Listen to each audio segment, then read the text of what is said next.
like to concentrate on one of the most popular compositions written for the flute solo, which is Karg-Elert's Sonata Appassionata. First of all, it's important to know several things about the composer himself. Siegfried Theodor Karg was a German composer living in the end of the 19th century and in the beginning of the 20th. He studied harmony and theory with Karl Reinecke, among others, and he inherited this popular style of late Romanticism in his compositions.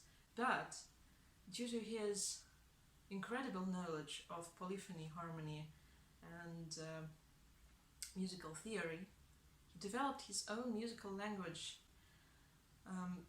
using the styles of Romanticism, Impressionism, Expressionism.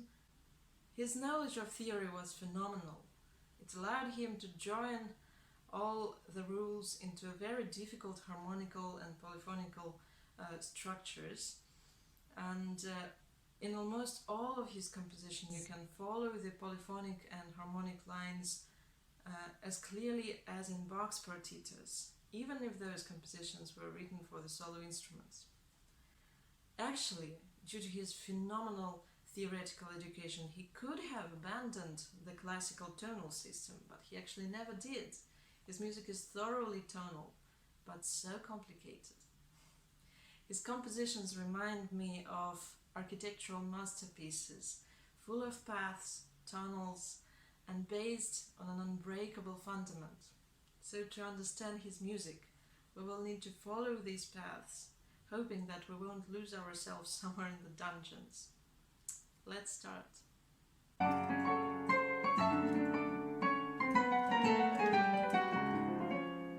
The first subject strikes out in F sharp minor. It finishes on the dominant.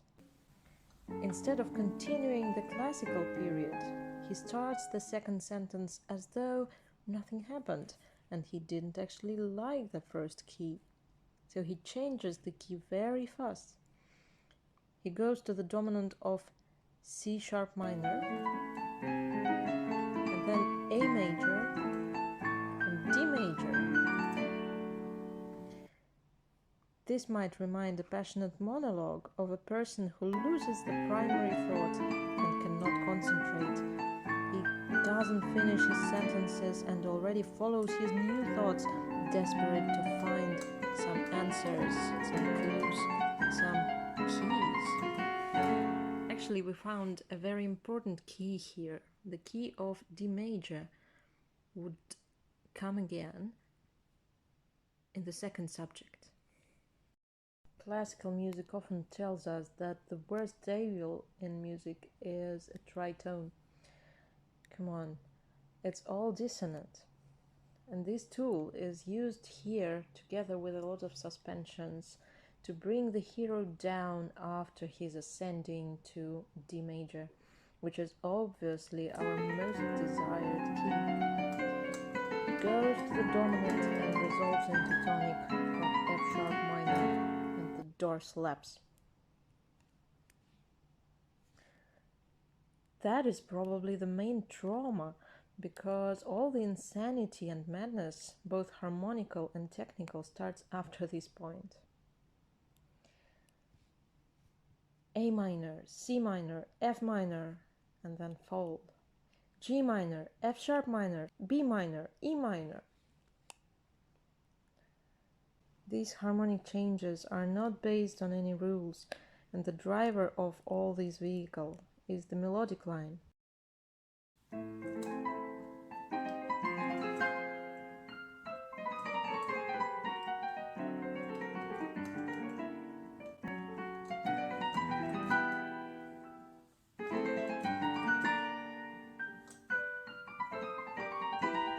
The main purpose is to reach the key of G minor. Among all possible minor keys, only this one mysteriously and naturally leads us to the oasis of heavenly beauty, D major, second subject. If the first subject reminds of Scriabin's etudes and probably Schumann sonatas, the romance of the second subject sounds more like Liszt or Brahms.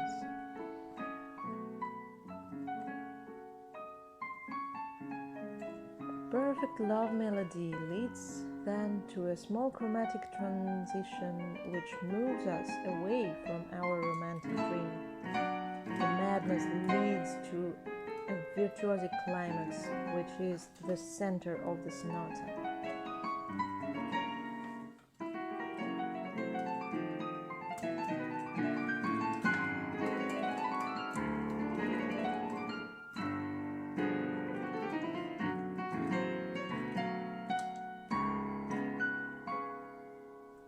Structurally, Mr. Karg-Elert uses a very powerful unifying tool, a formal pyramid, which is ABCBA.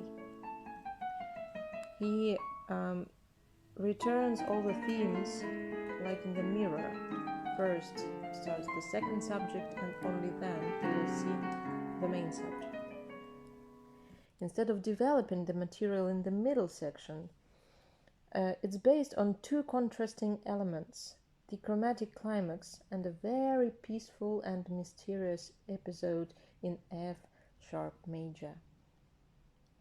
The appearance of the second subject in F sharp major seems even more magical than the first one. If the first appearance didn't finish, this time the theme is repeatedly cadencing, confirming the key of F sharp major.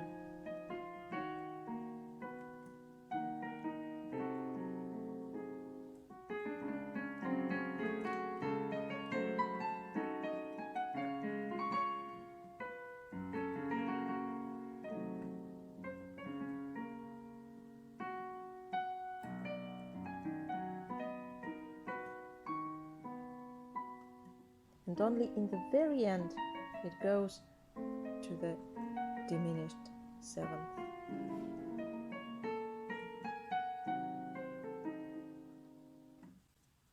What happens next is actually quite scary. Chromatic passages are used to create more and more tension, as though every time we achieve some melody or a harmony, it causes our hero a lot of suffering and effort.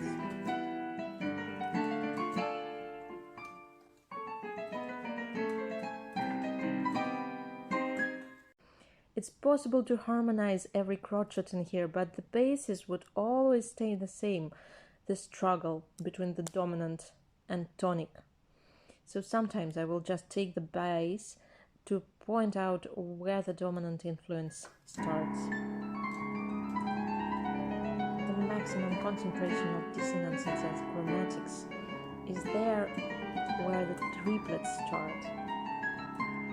All this mess is meant to lead to a dramatic ascending in the imaginary bass line. And there, just like in the middle section, a short pianissimo phrase grabs attention, being a lament and a mystery.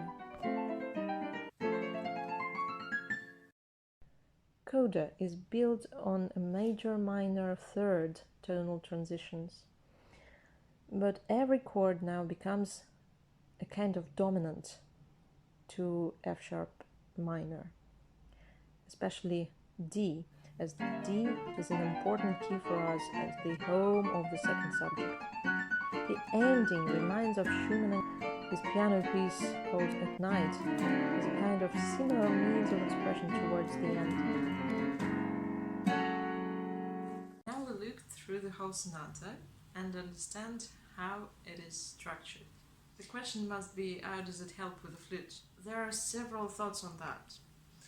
First of all, despite the fact that the basic dynamics are always written in the score, it probably meant that there would also be some inner phrasings according to the importance of certain harmonies. Like in our verbal practice and speaking, we lead an adjective to a noun, or a noun to a verb, or whatever. Naturally, the balance between tonic, subdominant and dominant in music of classical and romantic periods should be a bit like between home, working place and the road between them. I'll explain that. The case is that when we come home, we're most of the time relaxed, and only sometimes we allow ourselves to shout something like, "I'm home!" or something like that. So the tonic is basically a place of calmness and relaxation, while the dominant, or the working place, is the place for action, probably conflicts, problems to solve. So there are always dissonances to resolve.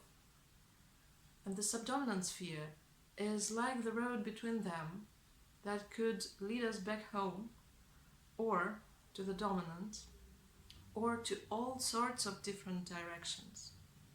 If we build the phrasing within the piece according to these basic rules, it would already become more solid. The second advice is on rhythm. When we have harmonic thinking inside, the rhythmical patterns are more stable and we don't rush so spontaneously. The length of melodic phrases can be also corrected according to their importance in the whole harmonic structure. And finally, the length of the pauses and fermati can also be adjusted according to the fact whether it's a fermata or pause before the tonic or after the resolution to the tonic.